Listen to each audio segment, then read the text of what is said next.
ഏറ്റുവാങ്ങിയിട്ട് നിംസിൽ വയ്ക്കും.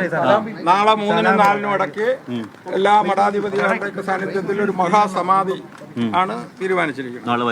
നാളെ വൈകുന്നേരം 3-നും 4-നും ഇടയ്ക്ക് ഇവിടുന്ന് നിംസ് ഹോസ്പിറ്റൽ നാളെ നമ്മൾ ഇത് ചെയ്യും.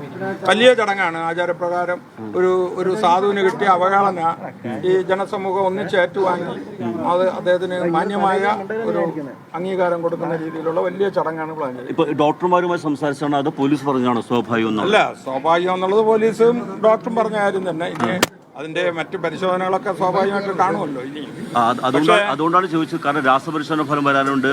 അപ്പൊ അതൊക്കെ വരുന്നതിന് അത് 2 ആഴ്ച കഴിഞ്ഞിട്ടേ വരുള്ളൂ. പ്രാഥമികമായിട്ട് ഈ മകൻ പറഞ്ഞത് തന്നെയാണ് എല്ലാം നടന്നിരിക്കുന്നത്.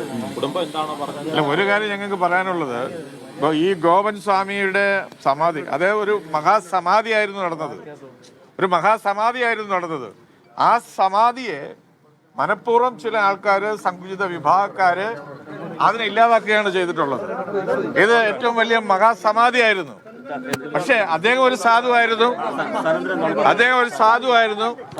ഒരു പിന്നാക്ക ജനവിഭാഗത്തിൽപ്പെട്ട ആളായിരുന്നു. അല്ല, ഞാൻ പറഞ്ഞു തരട്ടെ. അതിനെ നിങ്ങൾ എല്ലാവരും കൂടി ചേർന്ന് വിവാദമാക്കുകയാണ് ചെയ്തത്. ഇത് ചരിത്രം ഇതിന് മാപ്പ് തരില്ല എന്നാണ് ഞങ്ങൾക്ക് ഇതിനെ സംബന്ധിച്ച് സൂചിപ്പിക്കാനുള്ളത്. സനന്ദനം പറയൂ. ഈ മഹാസമാധിയിലേക്ക് ഉത്തരവാദികളായിട്ട് ഹേതുവാക്കിയിട്ടുള്ള ആൾക്കാര് അവര് മാപ്പ് പറയണമെന്ന് പറയൂ. പറഞ്ഞോളൂ. എന്താണ് ശരി പറയൂ. നമ്മുടെ സമാധാനപരമായിട്ട് പോകുന്ന അമ്പലത്തിൽ എൻ്റെ അച്ഛൻ സമാധിയായത് ഈ മഹാസമാധിയാണെന്ന് വേണം പറയാൻ.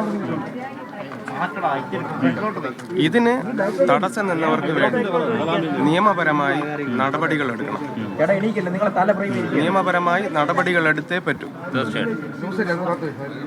മഹാസമാധിയാണ്. താങ്കൾ പറഞ്ഞതെല്ലാം ശരിയായി വരുന്നു എന്നാണോ പറയുന്നത്? അതെ, തീർച്ചയായിട്ടും. അതെ. ഇത്രയേ ഉള്ളൂ.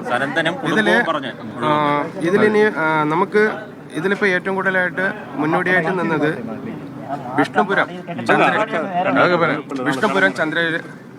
ചന്ദ്രശേഖര സാറും ഇതില് കുഞ്ചക്കരി സുരേന്ദ്ര സാറും നമ്മുടെ അഡ്വൈറ്റ് സാറ് രഞ്ജിത്ത് അവരുമാണ് ഞങ്ങൾക്ക് ഏറ്റവും കൂടുതൽ ഉണ്ടായിരുന്നത്. പിന്നെ ഗിരീഷ് സാറ്, ഇവരെല്ലാവരും കൂടെയാണ്. പിന്നെ ഹിന്ദു ഐക്യവേദിയും ഹിന്ദു സംഘടനകളും എല്ലാവരും ഞങ്ങൾക്ക് സപ്പോർട്ടിങ് ഉണ്ടായിരുന്നു.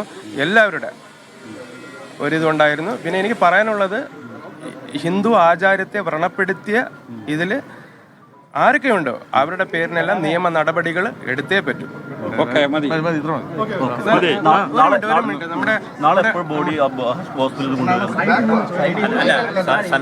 സനന്തൻ പറഞ്ഞത് തന്നെയാണ്. ഈ കഴിഞ്ഞ 3-4 ദിവസമായിട്ട് ഒരു കുടുംബത്തെ വളഞ്ഞിട്ട് ആക്രമിക്കുകയായിരുന്നു.